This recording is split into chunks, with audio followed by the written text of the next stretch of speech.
Ang video na ito ay patungkol sa wastong pagtatanim ng clitoria ternate.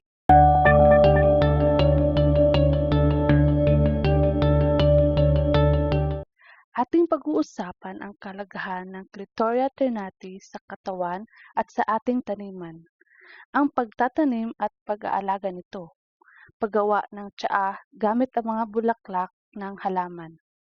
Kung bago pa lang kayo sa channel ay suportahan ito sa pamamagitan ng pag-subscribe at pindutin ang notification bell. Bago tayo magtanim ay alamin muna natin ang kalagahan ng halamang ito at kung bakit dapat may tanim tayong blue ternate sa ating bakuran o pamamahay. Ang clitoria ternate na tinatawag rin na butterfly pea o blue ternate ay isa sa mga herbs o halamang gamot na nakapagpatalas ng pag-iisip. Sa sinaunang panahon ay ginagamit ito bilang memory enhancer, brain booster, anti-stress, calmative agent, at marami pang ibang benepisyo sa katawan. Ayon sa siyentipikong pag-aaral, may nakikita itong ebidensya sa magandang epekto nito sa utak at pangkalahatang pang-iisip na nakakatulong na mabawasan ang depresyon, pagkabalisa, pagsakit ng ulo at lagnat. Ang mga ugat ng blue ternate ay nagtataglay ng rhizobium, isang uri ng fungus na tumutulong maging fertile ang lupa ng ating mga taniman. Ang butterfly pea ay ginagamit rin pangkulay ng pagkain at inumin. Ipapakita ko sa inyo kung paano gumawa ng tsaa gamit ang mga bulaklak nito bago matapos ang palabas. Madali lang ang pagtatanim ng blue ternate. Kung may kilala kang may tanim at may bunga na ay pwede kang humingi nito.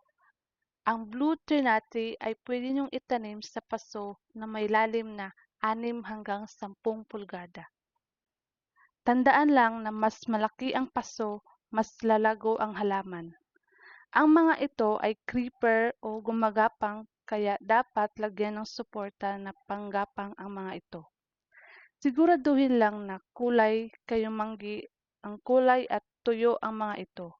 Ang lupa na ginagamit ko dito ay pure compost pero based sa karanasan ko ay pwede naman itong tumubo kahit sa ordinaryong lupa. Ang seedling tray ay optional lamang pero mas mabuti sa ganitong paraan para mas malagaan ang mga punla nito.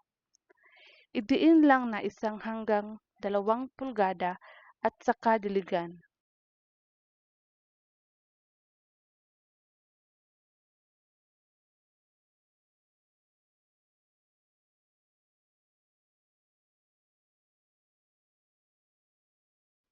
Pagkalipas ng 4 hanggang 5 araw ay may makikita na kayong punla na sisibol. Ang nakikita ninyo ay 7 araw na punla. Makikita ninyo na sa 3 buto na itinanim ko ay 1 lang tumubo. Huwag niyo muna itapon dahil hindi lahat ng buto ay sabay-sabay magpunla.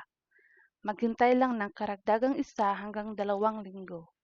Kung may 4 na dahon ang punla ay pwede na itong i-transplant sa mas malaking paso. Ang ginamit kong lupa sa paso na ito ay 50% ordinary soil, 30% compost, 20% vermicast. Pero base sa naobserbahan ko, ang puno nito ay kayang tumubo sa kahit anong uri ng lupa.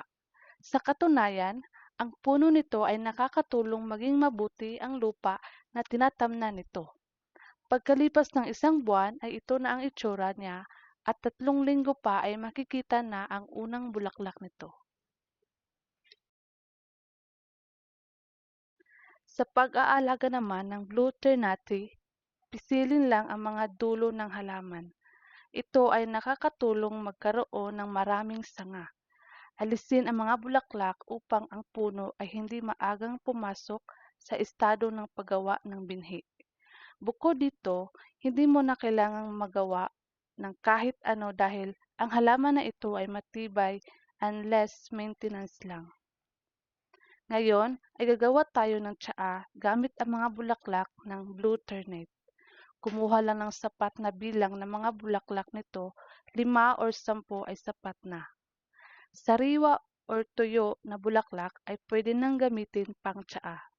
Ilagay ito sa mainit na tubig at hayaan ng 15 minuto. Kadalasan nilalagyan ang tsaang ito ng lemongrass o tanglad para pandagdag sa lasa. Pwede rin lagyan ng kunting kalamansi para mas ma-improve ang lasa ng inumin. Pag wala ng kulay ang mga petals ng bulaklak, ay salain ang tubig nito upang mahiwalay ang mga bulaklak. Kung nagustuhan niyo ang video na ito, ay huwag kalimutang mag-like at mag-subscribe.